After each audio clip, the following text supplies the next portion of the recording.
Welcome. My name is Amy Gravino, and I'm very happy to be hosting this hour of Autism Live's podcastathon. Thank you so much for joining me. We are live on Facebook, YouTube, Twitter, and Twitch, so please feel free to engage on any of those platforms in any way you see fit. Ask questions. You can also ask questions here within the live stream, and I'll be happy to make sure that we keep track of those. I can address some of them throughout my talk today or wait until the end, but we'll definitely get to your questions regardless.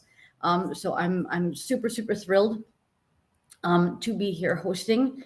Kind of just a brief look at what we're going to be talking about today. I'll be sharing with you some of my story as a woman on the autism spectrum, my experiences growing up, what that was like for me being autistic as a child, and then how I came to ultimately learn about ABA, Applied Behavior Analysis, which is the field in which I currently work, sort of, and I'll explain that as well. And kind of what I'm hoping for in terms of the direction of the field of ABA. What are the things that the field still isn't quite getting right and that it needs to be better at for the sake of all people on the autism spectrum? And thinking about those future directions, thinking about where ABA has come from and where ABA needs to go in order to be something that continues to be relevant to all people on the autism spectrum. And very briefly at the end, we'll kind of talk a little bit about how ABA can be applied to autism and sexuality, which is going to be a great segue for my second segment tomorrow. So make sure you tune in tomorrow, April 6th at 10 a.m. Eastern, 7 a.m. Pacific. And I'll be hosting another hour with my very super extra special guest, Dr. Peter Gerhardt. And we'll be talking all about autism and sex and sexuality for a whole hour. So make sure you've had your coffee and you're all set and ready to go for that, because it's going to be a great way to start your morning. Okay, so we're rocking and rolling. So let me tell you, I was diagnosed with autism at the age of 11. But what does that mean when you're 11 years old? Not a lot. So in 1994, Asperger's syndrome was first added to the DSM-4. That's when it first came to exist as an official diagnosis. And of course, as we know, autism existed long before then, and kind of came about in the 1940s with Leo Kanner and his observations. Donald Triplett, who's the first person ever diagnosed with autism, who is highlighted, I may mention, in the film In a Different Key, in which I'm also interviewed. If you haven't seen it, I highly recommend it, based on the New York Times bestselling book by John Donovan and Karen Zucker. In a Different Key premiered on PBS last December 13th. Definitely an excellent kind of history and overview of autism, really worth watching. But so into the world that autism came into, when it was first observed, was a very challenging world for that diagnosis to exist in. And me getting diagnosed in 1994 was a challenging world for me to be diagnosed in, because there was no national conversation about autism, right? People didn't know what autism was. The word didn't carry a lot of weight, except people tended to think of Rain Man when they heard autism. Well, Rain Man is a guy, right? And what does that mean for an autistic woman? What does that mean for a 9, 10, 11-year-old girl who is just trying to exist in this world, who's trying to make friends at school and failing miserably at every turn, I would add? What relevance did a diagnosis like that have on my life at that point? Well, it had all the relevance in the world and yet no relevance at all at the same time. Because hearing those words from that child psychologist at Stony Brook University on Long Island, where I grew up, I'm a New York girl, born and raised, was just the beginning of a very long journey. And I had no concept, of what my life was going to be like, because when you receive that autism diagnosis, you get a lot of other things along with it, which I like to call the nevers. Your child's never going to do this. Your child's never going to do that. And it's all these dire predictions, right, about what the future is going to be like for someone with autism, or someone who's autistic. And so part of what we're called to do as we grow up is to think about what we want to do with our lives, what we're going to be when we grow up. I, after receiving the diagnosis and then experiencing all the bullying that I began to experience around that time, so from second grade until I graduated high school, just kind of nonstop bullying, I wasn't able to picture my future. I didn't know if I was going to be alive to make it to the future. I began experiencing suicidal thoughts around that time, because you walk into school every day and people are so eager to tell you how worthless you are, and that you're ugly and you're a freak and a psycho and a loser, a retard. These words were used against me constantly. They were weaponized against me. Um, and within all of this is how I began to form my identity. My sense of self came about in this primordial soup of ableism and self-loathing. That they call them formative years for a reason. This forms kind of the foundation of who you are. Now, the thing is, you can make choices as you go through life, right? And you don't stay the same person that you are when you're 11 years old. Or at least I hope you don't. And that's another thing, right? We often think that when someone's diagnosed as being autistic, that where they are at that point in their life, whether they're 3 or 4 or 10 or 11, that they're going to stay that way for the rest of their lives. And that certainly wasn't true for me. But in that moment, it was so hard to just exist, to just kind of get through each day. It probably looked like to my teachers that maybe I was being lazy or stubborn, or I wasn't trying hard enough. In fact, I was trying with every fiber of my being. And it was just barely enough to keep me alive each day. That was how difficult it was. And things only really began to change when I went to college. I am the daughter of 2 teachers, now retired, so not going to college was not an option. Even though, again, the experts, when I was in elementary school, told my parents that I wouldn't go to college, let alone finish high school. I told them I'd end up working in a sheltered, workshop, not to expect anything of me, not to spend money on me, right? Great things to tell a parent about their child. And just imagine, what they were also writing in the reports about me, right? They were writing things like, Amy is unable to understand the intricacies of interpersonal relationships. Amy has no sense of humor. Amy does not have any empathy. I was 9 years old when these things were written about me, right? So I had a very keen awareness, even if I didn't see those physical reports until just a few years ago as an adult. The words of others shaped my sense of who I was from very early on. And that's something that now, being the age that I am as an adult and being in the field of ABA, that I try to impart to the professionals to whom I speak as a public speaker, is that the words you write carry so much weight, right? So I remember in 2007, I was looking at going to graduate school. And for me, it's a funny thing how in my life, when I have found something that I want to do and that I'm passionate about, it's not something that I could predict or that anyone could, it would just be like a switch turned on. Like when I picked out the place I was going to go to college, I set one foot on the sidewalk. My first time there, I said, this is where I'm going to college. And I did. I got in. And in 2007, I had been living in Seattle, Washington. So I'd gone to college in Pennsylvania. I'd moved across the country to Seattle, Washington, got my heart broken, fell in love, did all the things you do when you're in your early 20s and very, very stupid. And I really wasn't sure what my path was going to be. My undergrad degree was in English. My life's aspiration was to write poetry in a cottage in the Italian Alps. The problem with writing poetry in a cottage in the Italian Alps, however, is that you do it alone. And so this was my view. Again, what I mentioned before about not being able to picture a future for myself. I didn't think I had anything to contribute to the world. I didn't think there was anything that I had to give. And so, in 2007, that was when my mother began speaking to me about graduate school. And it was she who mentioned ABA.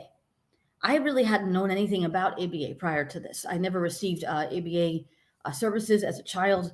It wasn't something that I don't think my parents really knew about. I remember, I went to social skills classes. I underwent biofeedback, which is where they put electrodes on my head with a cold gel, and I had to move balloons on a computer screen over a wall with my brain waves, stuff like that, and lots of therapy, but never ABA. So I really didn't have any kind of concept of what it was, but something in me, when I heard about this, keyed in. And I said, thank you, May. Thank you very much. And I said, this is what I want to do. I can make a difference in this. That was the first thought I had. And that's, something that has become truer as my time has gone on, is no longer seeing my being autistic as a liability, but as an asset, and realizing that my voice does have the power to help people, which I never believed that it would. And that also began when in college, because in 2005, I was asked to be interviewed for a film called Normal People Scare Me, which is directed by a young man on the autism spectrum and his mother. It's available at normalfilms.com if you want to buy the DVD. And I think there's a long trailer on YouTube. And it was the first time somebody had ever wanted to put my voice on a platform in this way. What do you do? When you've gone through your whole life feeling that your voice carries no value, right? This is what I had grown up thinking and believing with every fiber of my soul, that nothing I said mattered, that I was worthless, And then all of a sudden, I'm hearing from this woman and her son, because they're taking the film on the road. They took it all over the country, all over the world, and of all the people in the film who were interviewed, other than this young man, the person who was being asked about the most was me, and I couldn't believe it. That was an extraordinary thing, and so that was the first time that I thought, my voice has the potential to help people. And so I started becoming a professional public speaker about a year or so after that. So I've been a professional public speaker now for about 17 years, which is a long time. And it has truly changed, so much of my life. And I began doing that actually at the age of 14. My mother was on the board of an autism organization on Long Island, and they would have a spring conference, and I would speak on their teen panel, and that was where I got my start. That was AHANY, which is now subsumed by AANE. But that was, where I got my start there. But then doing this, speaking as a professional, began around that time. And so all these things started to fall into place and started to happen from this point forward.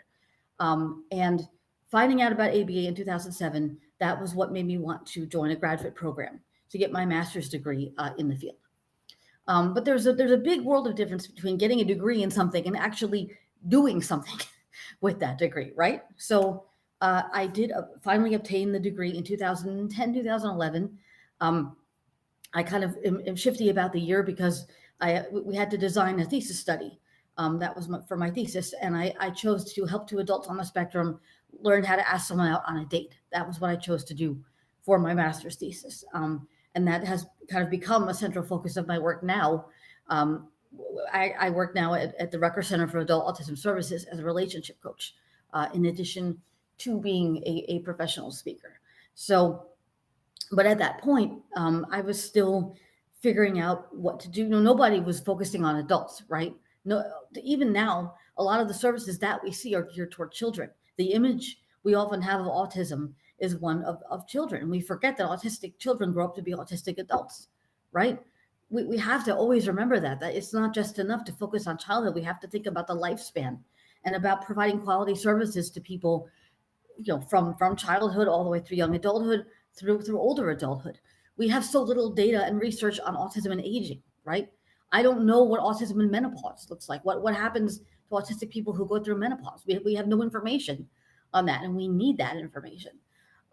So this was something that I became increasingly passionate about, because of knowing very well from firsthand experience of the lack of support and services for autistic adults. There also we kind of started to be a stark difference between finding out about ABA and figuring out what my role in this world would be. And I can still remember the first time I ever set foot in an ABAI conference. So ABAI is the Association for Behavior Analysis International, and they have a national conference every year, and it's big. It's a gigantic conference. There's zillions of people, and it's pretty overwhelming if you've never gone to something like that before. And I remember feeling kind of intimidated the first time that I went to one, and I said to myself, you know what? I'm here to be me. That's what I'm here to do, and that's all that matters. And so I try to keep that in my mind and in my heart as I move through the conference and as I encounter all kinds of different professionals. But it was still a lonely thing, right? It's a challenging thing to be autistic and to be in this field. And I have heard from actually other autistic BCBAs who are in the field, and they are experiencing similar things. So what people may not realize is that there are actually autistic people working in the field, either as behavior techs, as BCBAs, or in some other capacity. And they often don't have a voice and are often lost in a lot of the discussions and the dialogues, right, that we have online, that we have around autism and ABA. That just kind of ends up getting missed. But so it took me time to really get a foothold, in the field. I mean, I would say there was about 10 years between getting my degree and where I am now, which is being asked to speak at various conferences, being invited as a speaker. I'm actually very happy to say that the ABAI National Conference this year is in Denver next month in May, and I've been invited to be the inaugural speaker for a new speaker series they've created, which is the Montrose Wolf Social Validity and Outreach Speaker Series. So I'll be talking about autism and social validity as my talk for that, which I'm very much looking forward to. And I'm doing a panel, and I'm also being a discussant for a symposium there. So my dance card is full. But it was a strange thing to feel like, oh, here I am. I've had this degree for 10 years, and why hasn't the field realized that I'm here? So that kind of made me think about, well, what is the field of ABA doing? Right, conversations have been starting to happen in the past few years, especially around neurodiversity. Right, I remember when nobody ever used the word neurodiversity, and suddenly it's everywhere.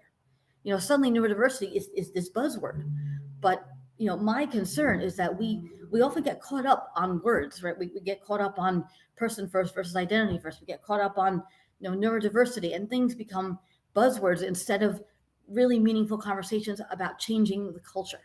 And that's what has to happen, right? So, I see so much potential. I'm actually a member currently of the Progressive Behavior Analysis Autism Council. It's a new certification. In addition, it's a kind of an alternative to the BACB, BCBA certification. And it takes a more progressive approach to ABA. It's the Progressive Behavior Analysis Autism Council. And there are 3 levels of certification. There's autism professional, AP, there's autism supervisor, AS, and autism interventionist, AI. And it's meant to really look at, what the field has been doing and say, how do we do this better? Right. So I didn't, but when I learned about ABA in 2007, what I didn't learn about at that time was the controversy around ABA. That was something I wasn't aware of. I obviously became aware of it, in the intervening years, thanks to social media, especially. But at that time, I didn't know. And when I think back to what I was describing before about where, the genesis of the autism diagnosis came into, the world of psychology that existed in the 1940s, I also think about the world that the ABA came into, and how it grew to prominence as a field. And what we often, forget a lot of the time, yes, ABA has been used in other applications. It's used in basic research and not applied research, but all the foundations that underpin, much of this have their roots in ableism in one form or another. Now, that's not to say that all ABA is bad. Of course not. I would never say that. But we need to be able to have nuanced conversations about, why are our ideas rooted in the fact that one way of being is superior to another way of being? Obviously, we want people to have the tools they need to be successful in life, to be able to cope with the world around them, of course. And we should be able to use every tool at our disposal.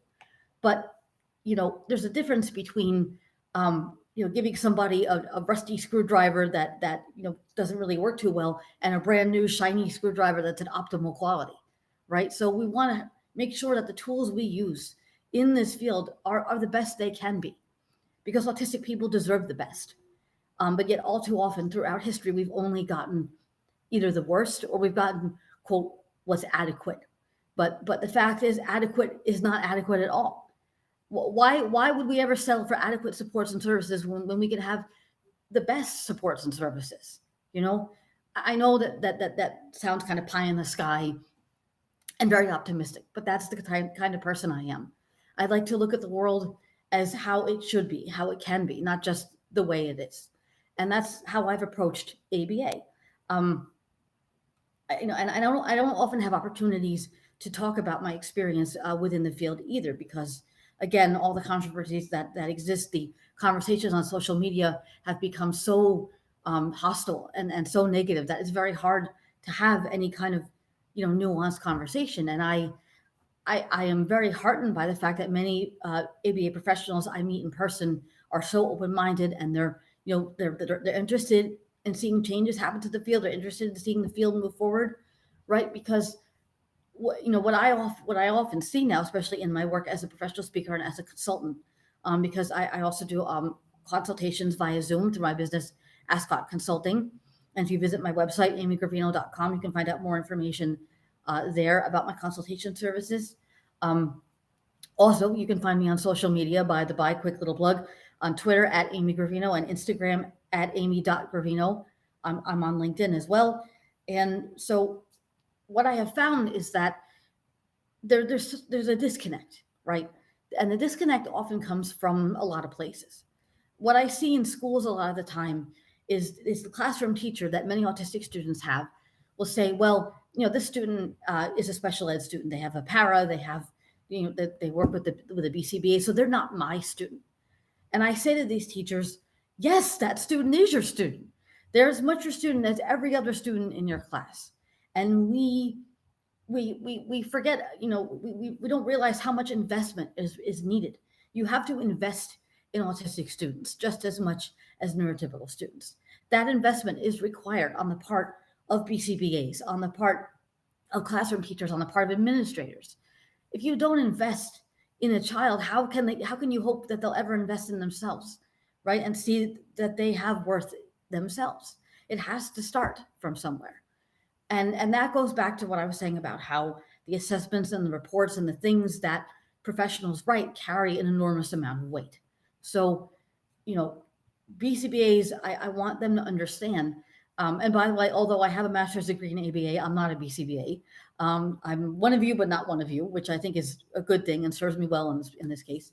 But I need you to understand that everything you do matters. And you have the potential to make a difference in an autistic person's life. But whether that's for good or for bad is up to you, right? That's entirely within your control. And that, again, that takes me back to my years growing up and thinking about the people who made a difference in my life. And I'm sad to say that there weren't very many. Most of the teachers I had were indifferent, or they would turn a blind eye. They'd say it's kids being kids. It's never kids being kids. And what would always end up being seen by my teachers and by the administrators was me reacting to being bullied rather than the actual bullying, because the bullies knew how to hide, right? They knew how to disguise themselves. I didn't know how to be subtle. So they would see me having a meltdown, being on the floor in the hallway, crying, screaming, whatever it might have been. And then I would get dragged off into the faculty lounge, to kind of calm down. But that's not solving the problem, right? That's just, carting the embarrassing little, girl away so nobody has to see her. And by the way, not even little girl, because I had these meltdowns in high school as much as middle school. So it's not something that was exclusive to high school, I would say. And so this is all of this, is what has spurred me to the point where I'm at now, which is to do the work I'm doing, because how could I honestly do anything else? Because if I can spare one autistic person, one family from the pain and the heartache that I went through, then it's all worth it, right?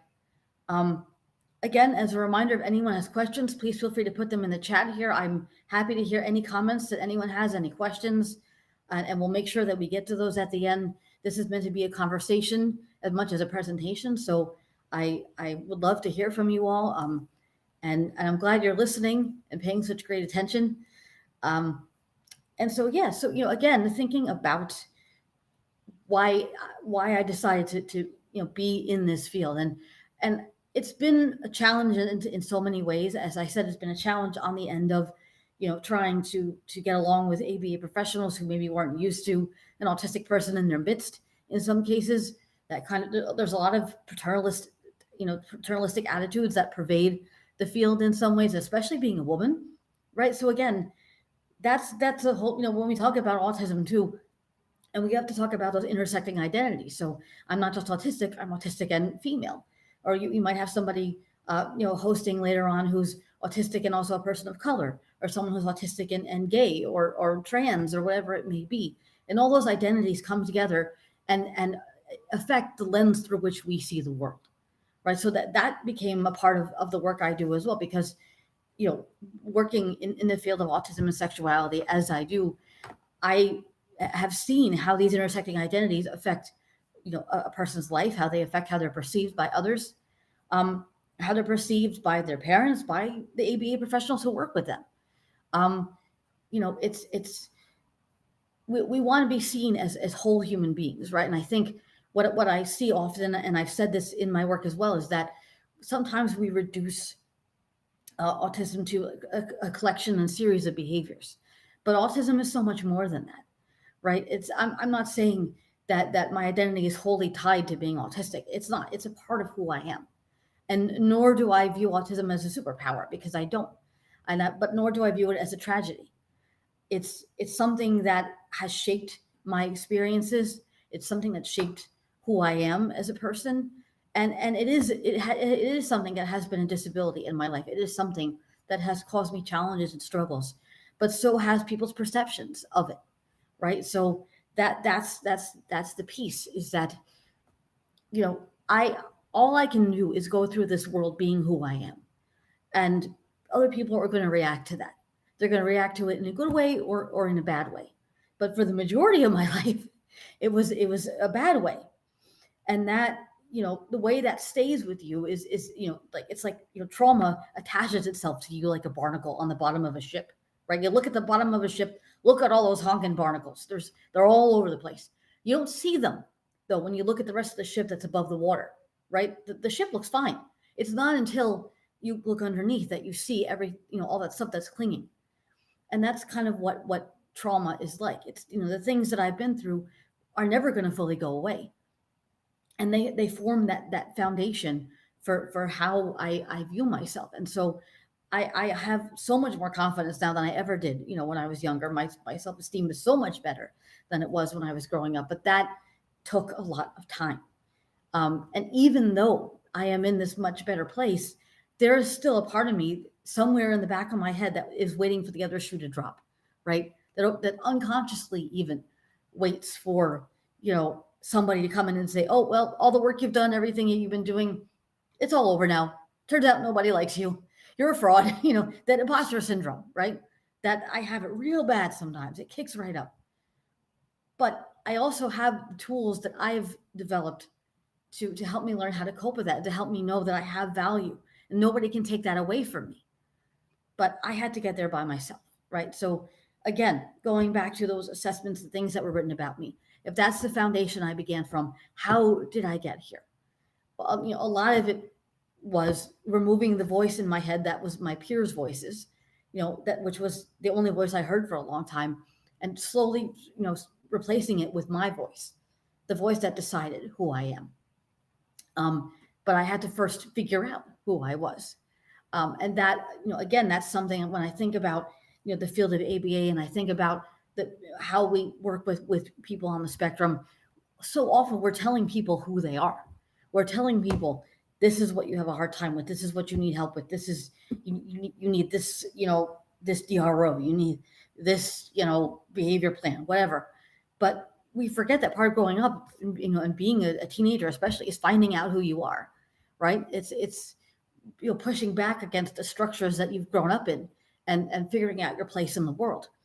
And so for me, that process didn't really start until I was more in my 20s, because I just didn't have those same experiences as my neurotypical peers. And so, that's another thing that I am looking to do within my work, is that as I'm, for example, helping people on the spectrum learn dating and sexuality skills, is how do we incorporate autistic forms of communication into this? Because I don't want it to just be that I'm telling someone, this is how you do things the neurotypical way. Well, that doesn't work for everybody, right? The neurotypical way, maybe it works for a lot of you folks out there. I don't know. But I mean, given the fact that so many people are in therapy and have hard times with relationships, I'm not so sure the neurotypical way is optimal for everyone. So what it should really be about is finding what is the best way for that person, right? So that's what I've come to kind of look at this through. And the funny thing, right, is that one of the characteristics of autism that we think about is, restricted and repetitive interests and difficulty with change, right? Yet I have seen all of that within the field of ABA. There's a lot of repetitive behavior. There's a lot of restricted interests, and there's a lot of difficulty with change. So this field has been around for quite some time now, and things are, I think, beginning to change. I am starting to see a lot of voices coming in, younger people who are more attuned to the neurodiversity movement, who are more aware of incorporating autistic voices, which I think is incredible. And like I said, seeing autistic professionals in the field, which is something I don't recall ever being the case in years past. But that it's one thing to have individual people working in a school district or working in an organization. It's a whole other thing to shift the culture of ABA altogether, right? And that is not something that any one person can do by themselves. I cannot do that alone. No one can do that alone. That's something we have to be wanting to do together. We have to be wanting to look at this and say, okay, how do we make this something that can be better than what it currently is? Because it's obviously it's not perfect, and we know that because there are so many things that masquerade as ABA that aren't actually, that end up causing potential harm to people. Again, not because it's something anybody wants or is aiming to have happen, but because there's not enough training, there's not enough this, there's not enough funding. Like all of this stuff diminishes the quality of services that people should have. Never mind the fact that there is still such limited access to services for adults on the spectrum. That's a whole other thing, right? So when I think about the future of the field, when I think about what I'd want to see, I want to see us having more of these conversations. I want to see ABA professionals being willing to talk about both the positive qualities and the some of the challenges of the field. And it's not a bad thing for us to talk about those things. Right? That's the only way that we can move forward. You don't move forward if you never talk about anything, right? I mean, and that I think is something that stymied me for a time in trying to establish myself as an autism professional. Is, well, I know what I want to talk about and the conversations that I want to have. But how do I reach people? How do I, especially people who maybe are less willing to have these conversations or who don't know how to have these conversations, right? We need to model that. Last year, in 2022, I spoke at the ABAI Autism Conference in Seattle, along with Dr. Bob Ross, and we did a kind of a panel on difficult conversations about autism and ABA, and we kind of modeled a conversation between a BCBA and an autistic, advocate. Although, again, like I said, I'm not just an autistic advocate; I'm a professional too. But that was something we tried to do to show how these conversations can happen. And I also want that to be something that parents feel comfortable with too. Like, parents, please understand that you in many cases, if you are the one who is speaking for your child or doing so until they're able to more speak for themselves, you have to be able to have these conversations with BCBAs too. I personally can't stand the word expert because to me it's a static word that confers with it an authority that can't be challenged. And to my way of thinking, nobody is an expert in autism because we're learning so much about autism all the time. Our knowledge is changing all the time. We're learning about ABA all the time. That's changing too. So we need to be willing to have that sense of open-mindedness and the willingness to have these conversations. And parents need to be willing to ask these questions of the BCBAs that you work with, that have contact with your child, right? Because it's I think back to those experts who told these things to my parents, who were very much viewed as, quote, the experts. And what if my parents had listened to them, right? What if my mother had put me in an institution like had been recommended? Would I be where I am now? Would I be working at Rutgers? Would I be someone who's spoken at the United Nations for World Autism Awareness Day in 2011 and 2018? Would I be someone who's given a TED Talk on autism and sexuality? Would I be the Amy Gravino I am now if my parents had listened to those people? I don't think I would have had a chance to be that person. And as difficult as things were, as hard as my life was growing up, and it was, I'm grateful that my parents didn't listen to those people. That they said, you know what, you wrote that, fine. That doesn't mean that you're right. And you have to listen to your own hearts, parents, because I'm sorry to get emotional. It just really gets to me, but this is the foundation. Like, these years won't come back. These years of your child going through childhood, once they're gone, they're gone. My childhood is over. I don't lament that fact. I'm very, very happy to be an adult and to be where I am now, but I can't get that time back. And I can't make it different, you know? So I do wish that perhaps some things could have been different. Maybe I wouldn't have had those suicidal thoughts from such a young age. Maybe I wouldn't have, had to go on Prozac at the age of 12. But maybe I wouldn't have, had to have a one-to-one aid in school, and been told that I couldn't go on class trips unless my mother went with me. And I mean, how different so many things would have been. I All I know is that childhood is a special time, but it's also the foundation for who your child's going to be for the rest of their life, right? We're adults much longer than we're children, and so that's why I think that's so important to keep in mind. Um, is that the thing about my being adult is that I chose my path as an adult as well. I was able to make the choice to go to college. I was able to make the choice to go to graduate school, and I've been able to make the choice to not let my childhood experiences define who I am. Yes, they're part of that foundation, and yes, they're always going to inform kind of the way that I view the world. But I have been so lucky to be able to live long enough to see Amy Gravino become a fully realized person, a person that I didn't think would ever exist, right? Or who I thought would be just stuck in a cottage in the Italian Alps writing poetry. But I'm not. I'm here in the world. I'm still here. That's the biggest thing in the world, is that I'm still here. Um, so I'm so grateful to be able to be here to talk to all of you today, and to tell you about my story and about my experiences in as much of a condensed amount of time as I could. And I hope it will help you to think more about your children and think more about um, the clients you support, if you're an autism professional, if you work in the field. So it's been such a pleasure to be able to talk to everyone today, and also thinking about, like I said, the field of ABA and where I hope things will go. That is why I'm really hoping the next frontier is going to be addressing autism and sexuality. As I said, when I began to do my master's thesis, there were no existing research studies in the literature that focused on this area.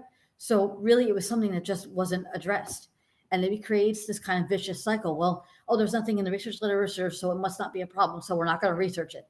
And then there's nothing in the research literature, so it's this vicious cycle. But for such an amazing tool that ABA is, and for how many studies there are about teaching social skills, there really needs to be more focusing on dating, right? Because relationships are such a huge part of the human experience, and one that's often considered optional or non-existent for people on the autism spectrum.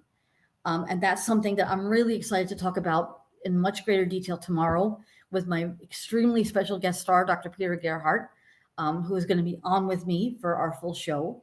So please tune in tomorrow at 10 a.m. Eastern, 7 a.m. Pacific. I really hope I'll get to see you all there. And again, if anyone has questions, please feel free to ask them now in the chat. I will be very happy to answer any questions that you might have. And I appreciate your supportive comments so much as well. And thank you to May for saying that I'm a beautiful person. That's very lovely to hear. I do appreciate it. Joanne says, thank you for giving adults with autism a voice. As a mom of a 10-year-old son, I'm in the thick of IEPs and conversation building. I want him to live his best life, but I'm only thinking of college and living independently, but I'm missing tons of things. Thank you for reminding me of that. Absolutely. So just a kind of a point on that as well, is that I think when we talk about people on the spectrum, living on their own, we tend to, I think, use the word independence. And what I prefer to look at is the idea of interdependence, right? So nobody is 100% independent in this life. We all rely on other people for certain things. So really, to my way of thinking, the goal should be interdependence, which is knowing who you are, knowing what you need help with, and knowing who to ask for that help, right? So if I got to get my clothes dry cleaned, I got to know who to go to get my clothes, where to get my clothes dry cleaned, who to ask to do that. That's interdependence. So I think that that is a better thing to focus on than just independence, because we don't hold neurotypical people to that standard, right? We don't say neurotypicals have to be 100% independent or they're failures. So why would we do that for folks on the spectrum, right? So interdependence, I think, is the better goal. But awesome on you for thinking about that. Even as your son is 10, Johanny, good work, and thank you for your comment. Joanne, yes, I didn't see your previous comment, so thank you for sending in again. Said thank you for using your experience to improve others' lives from your unique perspective. Thank you very much. I really appreciate that. Again, I'm only one person, and the thing I want to leave you with too, as we start to get to the close of our hour together, is that there are many autistic voices out there for you to listen to. There are so many autistic adults who are sharing their stories, be it on social media or on blogs, or in other forms of media. So listen to those adults, right? There's no advice you will get that will be better than the advice you'll get from listening to an adult on the spectrum, because we have lived it, right? We've been there. Again, nobody is saying that we're the same as your child. And that's something I sometimes have heard from parents. Well, you're nothing like my child. Well, ma'am, I certainly hope not. I'm not 12 years old. I would hope the things that were challenging for me when I was your child's age are not the same things that are challenging for me now as an adult, right? That shouldn't be the case. So it's the fact that I can speak to what some of those challenges were, that I think is so important. So I hope that that's something that comes across, and thank you guys for, keep sharing your comments. I love seeing them here in the chat. I appreciate everything you're saying so much. Again, if you want to find me on social media, at Amy Gravino on Twitter, at Amy.Gravino on Instagram. I have a Facebook fan page that I'm really bad at updating, but I'm going to try to get better at it, or maybe just hire someone to do it for me. And I'm also on LinkedIn as well, Amy Gravino on there. So I think there's a comment here, but I think something's missing from it. So I'll wait to see if more comes up there. But again, yes. So listen to autistic people, right? That's one of the most valuable resources that you can call upon in the work you're doing as parents, as professionals. And that's something I wish I would have had as well when I was a child, right? There were no kind of role models of autistic adults for me to look to and say, this is what I think my future could be like. That's part of being a kid too, right? Is seeing people who, remind you of you, or who are something that you feel you can aspire to. And I still remember distinctly that, at 12, 13 years old, the one instance of ever seeing somebody who was like me in a television show or in a movie was the show Third Rock from the Sun. And I don't know if any of you know the show Third Rock from the Sun, but the premise is that it's a group of aliens who have come to Earth to observe humans and to learn how humans live. And so the characters who I identified with the way they reacted to things, the way that they operated within the world, were the aliens. And so it made me so happy to have characters I could identify with, but then it also made me really sad, because I said, well, but they're aliens. What does that say about me? So do I really fit in here? Do I belong? Those were the questions that I started having even as a child, wondering, do I fit in? Do I belong? And even now as an adult, with how far I've come with everything that I'm doing, that question still lingers sometimes.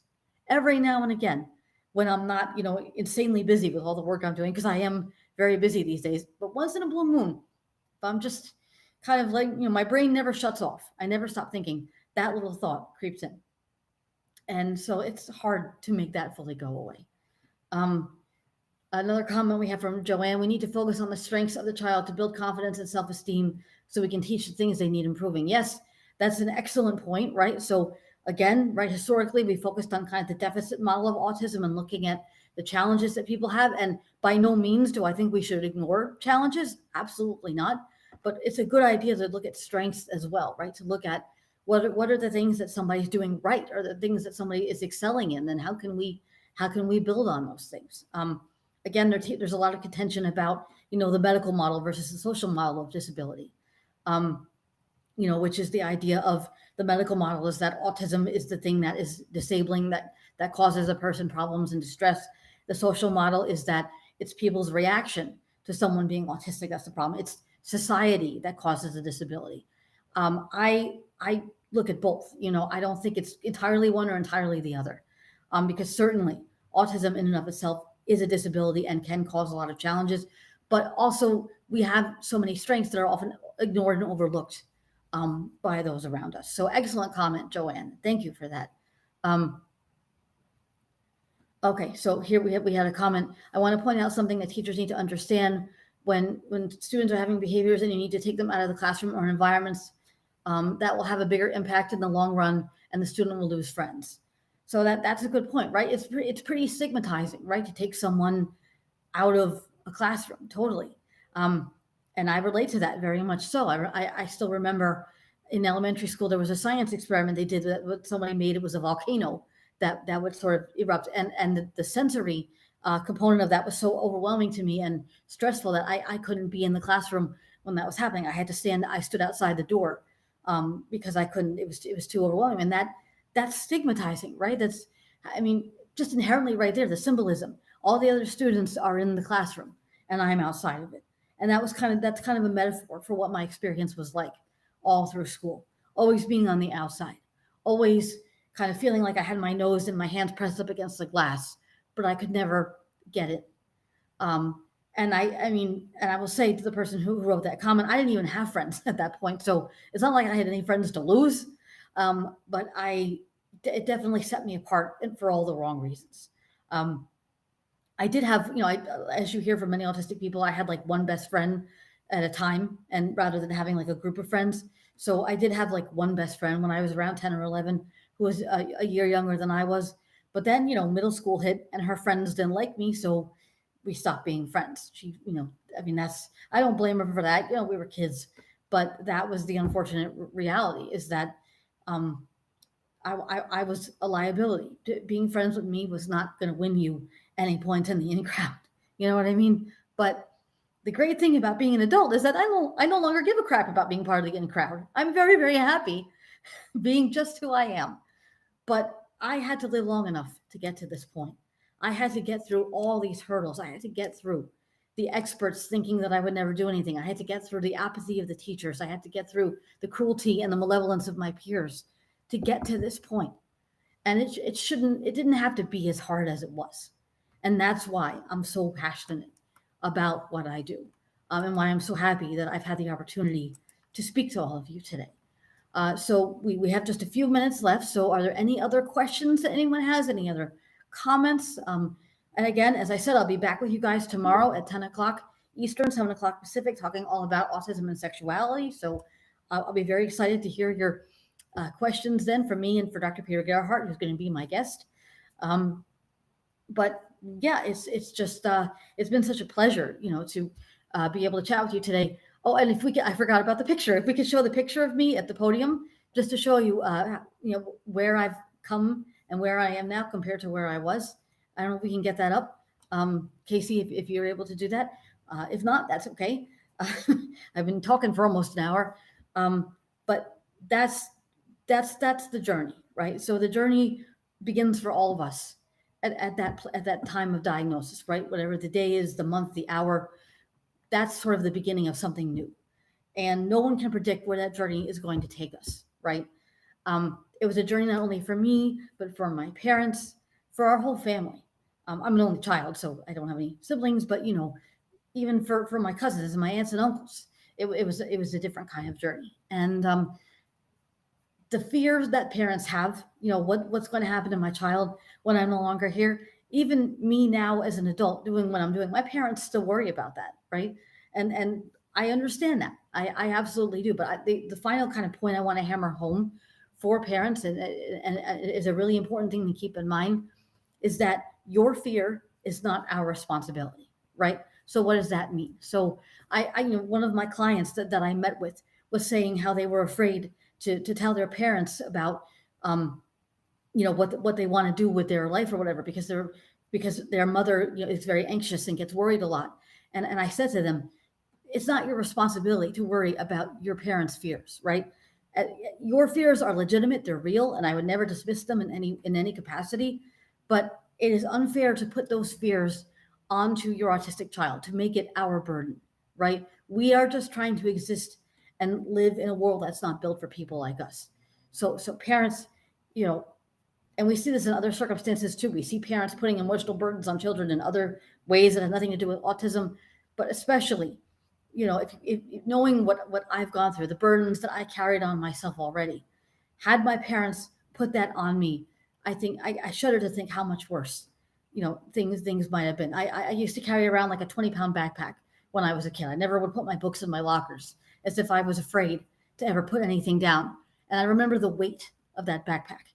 And your fear is a similar weight, right? And that weight can be so crushing. So absolutely, your fears are legitimate and real, but they're not the responsibility of your autistic child, right? We already hold ourselves to such incredibly high standards. I am no different. I held myself to higher standards than anyone else, and I would beat myself up if I felt like I didn't meet them. But your job, as parents, and your job as professionals, if you're a BCBA, whoever you might be, is to support your children and your clients to the best of your ability, to do what is right for them, not right for the people around them, right? It's not about making the rest of the world comfortable with your autistic child. It's about helping your child be comfortable and successful in the rest of the world. So that's kind of a final point that I want to take home there. And do we have any other questions and any other final comments? We're just got a few minutes left. I'm happy to hear any other questions that people have. Are we able to call up that photo, Casey, the photo of me at the podium? I still haven't seen it yet. I don't know if it went up or not. But again, if not, that's okay. So just a couple of minutes to go. And you've been such a great audience. I just want to thank everybody for tuning in. There we go. So that is me. I spoke at a conference in Cabo San Lucas, Mexico, in 2018. It was the first time that someone ever translated one of my presentations into another language, and that's another milestone, right? So I mentioned being in that film, Normal People Scare Me, and that was the first time anybody wanted to put my voice on a platform. That was the first time that I was translated into another language, and that's a big deal too, right? The idea that these stories, our stories as autistic people, transcend culture, they transcend languages, and that's kind of what it's all about. Is that we have so much that binds us together rather than that separates us, and we can do so much to help each other as BCBAs, as parents, as autistic advocates, as professionals. We just need to listen to each other and cross those barriers. So thank you all so much for your attention today. Really looking forward, and I'll see you back here tomorrow at 10 a.m. Eastern, 7 a.m. Pacific, to talk all about autism and sexuality with my very, very special guest, Dr. Peter Gerhardt.